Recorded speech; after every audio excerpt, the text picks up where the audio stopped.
Si JP tila dismayado pa rin sa gamit na natanggap mula sa mga ninja. Teka nga, baka nandito yung toothbrush ko. Ito na lang, Kung nag-impake ito, kilalang kilala ka. Baka housemate nga din. Maya-maya pa ay samot-saring espekulasyon na ang naiisip ng housemates tungkol sa kanilang sitwasyon. Kung tayo dito matutulog, ay ayos.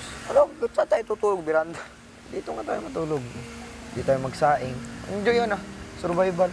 Oo nga, pero paano yung mga moisturizer natin? Wala. Kasi tanggal arte ka sa katawan. Kahit nga si Piang tanggal din ang arte sa katawan We're gonna have to live with this. Maybe for a week. But there's more. Meron pa yan. Ngayon pa lang delikado na hininga ko Amoy mo. Paano pa ako 5 araw to? Di, good morning. Paano tayo maliligo? Sa pool.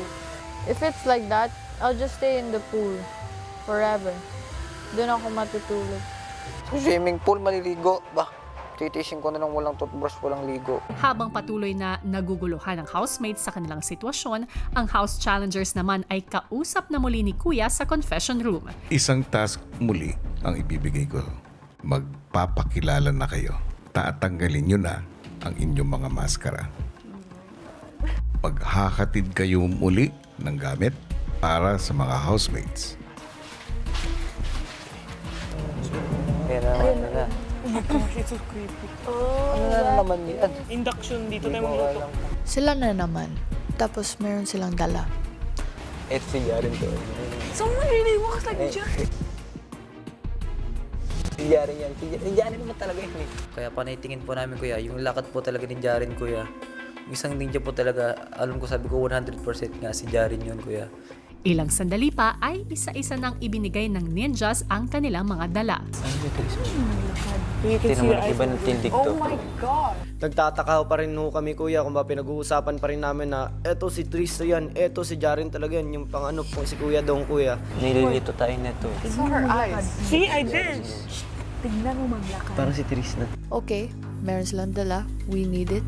Why are they not coming towards us? Nag-iba ng tindig tong pangatlo Why do we have to go there and get it? Parang lakad, di ko yung ganito. Kuya Pat.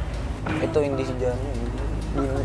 Ito para si Piang. Kasi kaya doon ka maglakad. Naisip ko po kuya, baka nga sa labas po kayo matutulog kuya. Kasi yung mga gamit na kailangan sa kusina, plato nilabas po nila. Tinoy me. Yan, ano. Ito, bakit si Hindi ba kami malaloko, Jaren?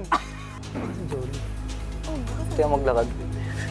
Jaren, kala mo kaibigan. Tagal-tagal natin magkasama. Hindi mo kami maloloko. Jaren, salamat sa face wash mo. Nang makuha ang lahat ng lalagyan ay sinilip na ng housemates ang laman nito. Hey! Ay, sorry. Wala pa rin yung toothbrush bread? ko. Hindi na yung bread. Feel ko na it's like kitchen stuff going outside na. Like, oh, so we're really gonna tira here na talaga, like outside your house, kuya.